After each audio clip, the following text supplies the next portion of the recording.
माय माऊली नमस्कार. त्रिवेणी ओवी जागर उपक्रमात सणवार उत्सवमध्ये आज आपण रामनवमीची महती जाणूया. अभिवाचनातून सर्वप्रथम रामनवमीच्या तुम्हाला शुभेच्छा देते. चला तर चैत्र महिन्यातील तिसरा उत्सव रामनवमी श्रवण करूया. रामनवमी चैत्र शुद्ध नवमीस श्री रामचंद्राचा जन्मोत्सव साजरा केला जातो. सर्वच राम मंदिरामध्ये रामाला मध्यान्नीच्या वेळी पाळण्यात घालून सुवासिनी रामजन्माची गाणी म्हणता सुंटवडा प्रसाद म्हणून वाटला जातो.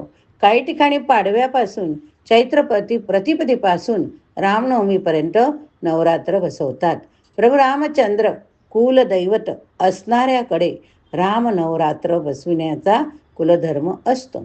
देवीच्या नवरात्राप्रमाणेच घरातील देवघरात हे नवरात्र बसवतात. वर्ष प्रतिपदेला याची सुरुवात होते. दशमीला रामनवमीचे पारणे सोडण्यापूर्वी नवरात्र उठवतात. नवरात्रात रोज श्री रामायणाचे वाचन तसेच रामनामाचा जप करण्यात येतो. तसेच प्रभू रामचंद्रावर रोज अभिषेक केला जातो. विशेषतः उत्तर भारतात अनेक लोकांचे कुलदैवत श्रीराम प्रभू होय. राम नवरात्र बसवण्याचा कुळधर्म बहुसंख्य घरात महाराष्ट्रात देखील या काळात बऱ्याच ठिकाणी अनेक सांस्कृतिक कार्यक्रम सादर केले जातात. रामनवमीचे पारणे कसे पिढायचे?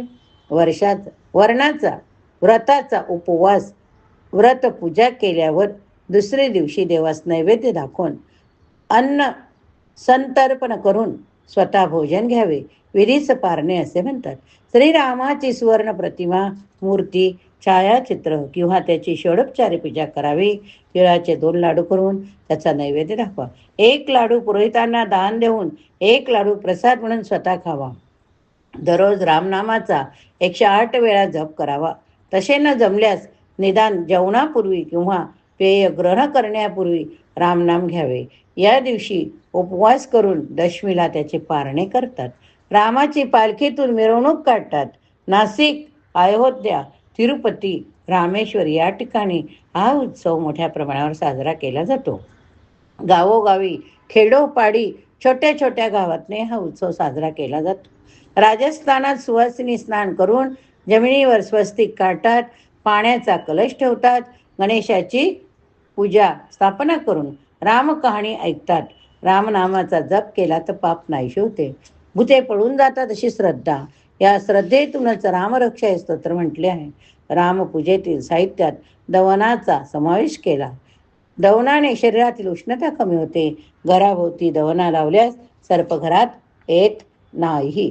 असा हा रामनवमीचा उत्सव आपण आगळा वेगळा साजरा करूया. जर तुम्हाला आवडला तर नक्कीच प्रतिक्रिया लिहायला विसरू नका. श्री रामचंद्र की जय.